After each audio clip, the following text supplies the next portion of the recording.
Madame Le Pen a refusé que la motion de destitution de M. Macron soit examinée. Je l'ai déjà dit, elle a refusé aussi que ses troupes censurent le gouvernement de Bayrou, alors même que ces budgets étaient déjà en train de faire les poches aux Français.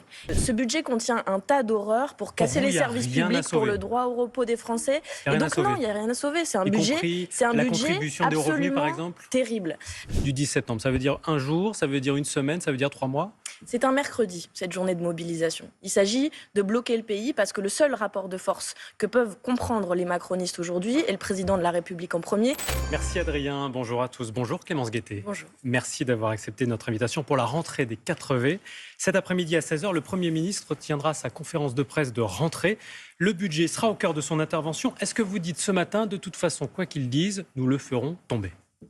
Oui, c'est une évidence. En fait, on a déjà voulu le faire tomber pendant tout l'hiver dernier. Vous le savez très bien, on a déposé 6 motions de censure qui, si l'extrême droite, et d'ailleurs si le Parti socialiste l'avait voté, Bayrou serait déjà tombé. Parce qu'en fait, on en est au deuxième budget absolument terrible, austéritaire pour les Français. Je rappelle, cette fois-ci, c'est 44 milliards d'euros qu'il veut aller chercher sur le repos, donc la suppression des jours fériés, dont le 8 mai, le jour de la victoire contre le nazisme. Vous ne partagez pas ce diagnostic qu'il faut baisser les déficits et faire des économies? Je termine sur le budget. Donc, les jours fériés, l'année blanche, ça veut dire que toutes les allocations, les pensions de retraite, tout va baisser. Le déremboursement des médicaments, notamment pour les maladies chroniques, le diabète. Ce budget contient un tas d'horreurs pour casser les services publics, pour le droit au repos des Français. Et donc non, il n'y a rien à sauver. C'est un budget contribution des hauts revenus, par exemple, terrible. La contribution des hauts revenus, elle a été votée déjà plusieurs fois à l'Assemblée nationale et elle a été enlevée par 49.3. Par le gouvernement de M. Bayrou. Il y a un totem pour la Macronie, c'est ne jamais s'en prendre aux plus riches. Aujourd'hui, la fortune des milliardaires français, juste les milliardaires français, c'est 544 milliards d'euros.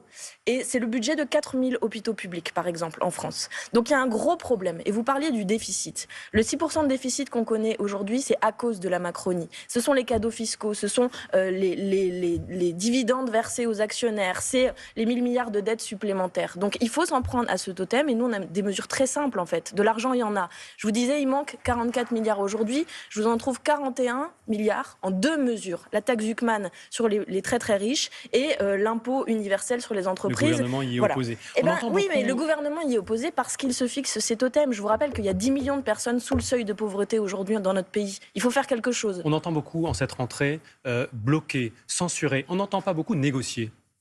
La négociation, ça a été tenté par le Parti socialiste, par exemple, l'hiver dernier. Je vous rappelle que ça a abouti à un conclave absolument bidon sur la réforme des retraites, qu'il faut abroger, qui n'a rien obtenu, le Parti socialiste, que cette réforme des retraites est toujours en place et que d'ailleurs, ça fait partie des revendications du mouvement auquel vous faites référence, notamment pour le 10 septembre, le mercredi 10 septembre, la semaine prochaine. C'est abrogation de cette réforme des retraites et surtout enlever ce budget Bayrou terrible, qui est une déclaration de guerre sociale au peuple français. La France insoumise soutient, vous l'avez dit, l'appel au blocage du 10 septembre. Jean-Luc Mélenchon, ce week-end, a appelé à une grève générale. C'est quoi la grève générale du 10 septembre? Ça veut dire un jour, ça veut dire une semaine, ça veut dire 3 mois?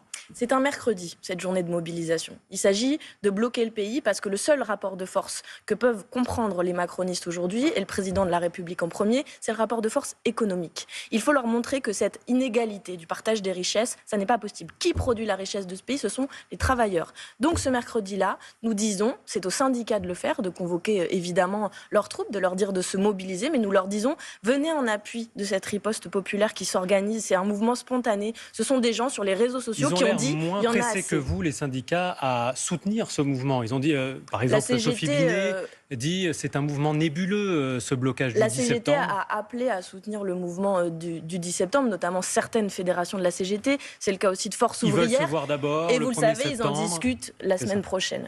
Est-ce que Jean-Luc Mélenchon souhaite que ce 10 septembre soit une démonstration de force? Est-ce que, comme le dit le ministre de l'Intérieur, c'est la stratégie du chaos? La stratégie du chaos, de mon point de vue, c'est faire en sorte que toujours ce soit les mêmes qui payent dans ce pays. Vous savez, il y a une revendication aussi dans ce mouvement, c'est la question de l'impôt. Derrière la question de l'impôt, il y a qui participe à alimenter nos services publics et qui s'en met plein les poches. Et François Bayrou dit tout le monde doit contribuer. ce sont toujours les mêmes qui aujourd'hui participent, notamment avec la TVA, qui, comme vous le savez, est un impôt que tout le monde paye et qui est extrêmement injuste. Et ce sont ces milliardaires, ces très très riches, qui se sont enrichis au détriment de la communauté nationale. Donc nous disons il faut un petit peu de justice sociale et une mobilisation populaire, ça n'est pas le chaos. N'en déplaise à M. Retailleau, nous avons encore le droit de faire grève dans ce pays, nous avons encore le droit de manifester dans ce pays. Et donc nous appelons la France insoumise, les insoumis, à venir au service de ce mouvement. Il ne s'agit ni de le récupérer, ni de le surpasser, il s'agit de venir accompagner cette mobilisation. Vous avez compris, vous, qui était derrière ce mouvement? Parce qu'on dit qu'il pourrait y avoir des groupuscules souverainistes, peut-être de l'extrême droite. Vous savez, ce que nous avons vu, c'est qu'une fois de plus, quand il y a une mobilisation populaire, l'extrême droite sera aux abonnés absents. Elle a déjà dit, cette mobilisation fait peur, etc. L'extrême droite, c'est très logique d'ailleurs, vient en appui de la Macronie. Madame Le Pen a refusé que la motion de destitution de M. Macron soit examinée. Je l'ai déjà dit, elle a refusé aussi que ses troupes censurent le gouvernement de Bayrou, alors même que ses budgets étaient déjà en train de faire les poches aux Français et qu'ils souffrent et qu'ils galèrent. Donc que l'extrême droite soit absente de ces mobilisations, ça ne nous étonne pas du tout. On va parler de la rentrée scolaire cette fois, Clémence Guettet, dans une semaine. Les associations alertent ce matin car des milliers d'enfants handicapés seraient toujours sans solution, sans accompagnement. Est-ce que les moyens mis en œuvre par le gouvernement sont suffisants? Bien sûr que non. Bien sûr que non, tout le monde le sait dans ce pays. Ça fait des années que l'école dite inclusive n'a été qu'une promesse vaine de plus de M. Macron. Alors déjà, ce que je veux dire, c'est tout mon soutien aux parents d'élèves, de manière générale, de tous les élèves qui vont faire leur rentrée cette fois-ci, notamment parce que l'allocation de rentrée scolaire, vous le savez, va arriver très tardivement, que le prix des fournitures scolaires a largement augmenté et qu'elle n'a pas été revalorisée au niveau de l'inflation. Ça, c'est pour tous les parents, tous les élèves et tous les profs qui vont faire leur entrée dans une école publique qui est abaissée. Sur le handicap, c'est une situation absolument dramatique. Rien que dans ma circonscription, il manque à peu près 20% d'AESH pour accompagner les élèves en situation de handicap, dans le Val-de-Marne tout à fait. Et rien que dans la ville de Choisy-le-Roi, il manque 40 AESH. Ce sont des femmes qui sont mal payées, qui doivent jongler entre plusieurs écoles, entre plusieurs types de handicap, qui nécessitent une formation rigoureuse. Et pour nous, qui devraient pouvoir être fonctionnaires, être rémunérés correctement et accompagner ces enfants qui en ont beaucoup besoin. Et vous demandez des moyens supplémentaires. Évidemment. Autre sujet, l'ambassadeur américain à Paris est convoqué aujourd'hui au ministère des Affaires étrangères en cause ses critiques à l'égard d'Emmanuel Macron et du gouvernement. Il dénonce notamment l'absence d'action suffisante, je cite, contre l'antisémitisme. Est-ce que vous comprenez, est-ce que vous partagez ces critiques ? Alors vous le savez, quand l'ambassadeur des États-Unis s'exprime, ce sont les États-Unis qui s'expriment évidemment. Et là, ce qui se joue, c'est une pression diplomatique contre le président de la République français, en l'occurrence, à la suite des déclarations de Benyamin Netanyahou la semaine dernière, qui a accusé le président Macron d'être antisémite. Pourquoi ? Parce que le génocide à Gaza se poursuit. Les États-Unis, d'ailleurs, sont les premiers à armer le gouvernement génocidaire de M. Netanyahou, qui affame la population palestinienne, qui poursuit dans le même temps son plan de colonisation sur la Cisjordanie. Vous avez vu que les choses s'accélèrent, qui menace la population palestinienne de famine. Plusieurs millions de personnes sont menacées de famine. Et le président de la République a dit qu'au mois de septembre, il reconnaîtrait l'État de Palestine. Il nous l'avait déjà dit pour le mois de juin. Je pense que la France s'honorerait d'enfin reconnaître la Palestine conformément... Les États-Unis disent que le fait d'avoir cette action nuirait justement. Vous savez, dans le monde, il y a 148 pays qui ont déjà reconnu la Palestine. Dans l'Union européenne, il y en a 11 qui l'ont déjà fait. La France est en retard. Elle doit le faire conformément aux résolutions de l'ONU et au partage avec les frontières de 1967. Nous devons le faire parce qu'en ce moment, c'est un génocide qui se joue et que je refuse que les puissances occidentales se taisent, que la France continue de se taire. Vous savez, ça fait 30 fois que la France condamne.